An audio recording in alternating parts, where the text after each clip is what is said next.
السلام عليكم، كنتمنىكم تكونوا بصحة جيدة يا رب. غادي نحضر معكم واحد الكيك بالمول العجيب بالشوكولا، كتجي رائعة. عندي هنايا 2 بيضات حجم متوسط، عندي كذلك كاس إلا ربع ديال السكر سنيدة، ما كنكتروش يعني ما نعمروش الكاس باش ما تجيناش حلوة بزاف، حيت لحقاش فيها واحد الصوص اللي حتى هو حلو باش تجي هي هذيك الكيكه ديالنا. صافي كنخلطوا داك البيض مع السكر غير بالضراب اليدوي، الا بغيتو ديروا الضراب الكهربائي كديروه او الميكسور، نتوما شنو بغيتو. في كلا الحالتين كتجي زوينه. انا كنكتفي غير بالضراب اليدوي. كنضيفو كذلك كاس الا ربع ديال الزيت، يعني كاس العنبه معروفين به معامر، كاس معامر ديال الزيت. صافي فيما كنضيف كنحرك، وكنضيف كذلك شي شويه ديال الملح، وكنضيف كاس معامر ديال الحليب. كنخلطو مزيان داك الحليب، وكنضيف واحد المعلقه كبيره ديال الكاكاو المر، كنخلطوه مزيان مزيان حتى كيتجانس لينا المقادير كلها. نضيف ليهم واحد 2 خمارات من فئة 8 غرام، وكنزيد عليهم واحد 2 كيسان ديال الدقيق أونس. صافي هنا كنخلطو، كنوريكم القوام كيف عامل. كنجيبو المول ديالنا اللي ديجا مدهون بالزيت والدقيق، وكنفرغو فيه داك الخليط ديالنا، كندخلوه الفران يطيب من الفوق لتحت على حساب كل وحده والفران ديالها.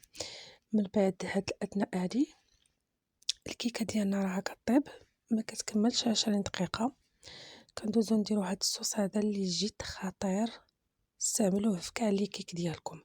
عندي 2 معالق ديال الكاكاو المر، وكذلك 2 معالق ديال النشا. الا ما عندكمش النشا استعملوا الدقيق او كريم باتيسري، كتجي خطيره هاد لاصوص هادي. كنضيفو 3 ديال المعالق ديال السكر، ما تفوتوش 3 ديال المعالق لحقاش كتجي هاد الصوص هادي هي هاديك. غادي نخلطوا هاد النواشف هادي بحال هكذايا، النواشف اللي ديجا مغربله باش ما يبقاش فيهم دوك الكويرات. وكنضيفوا 2 كيسان ونص ديال الحليب، يعني نص عطرو ناقص منه واحد نص كاس. كنخلطوا مزيان هاد الصوص ديالنا، وكنديروه فوق البوطه كيعقد لينا شي شويه بحال شكل البشاميل. ما تخليوش حتى كيعقد بزاف، غير يشد راسو كنطفيو عليه البوطه وكنخليوه يبرد تماما. هذا هو الصوص ديالنا كيجي بحال هكايا. انا راه يلاه طفيت عليه البوطه، وكنضيفو ليه واحد الشوكولا. انا ضفت ليه 3 ديال القطع ديال الشوكولا، كان عندي كالا. نتوما ضيفوا اي شوكولات كتبغيو. الا بغيتو تضيفوا معاه الياغورت ديال دانيت ديال الشوكولا، حتى هو كيعطي واحد الطعم اللي زوين. انا اكتفيت غير بهاد الشوكولا هذا، وكنضيف واحد المعلقه ديال الزيت، كيعطي هاد لاصوص ديالنا واحد البغيو كيجي زوين. صافي كنخليوه يبرد شي شويه.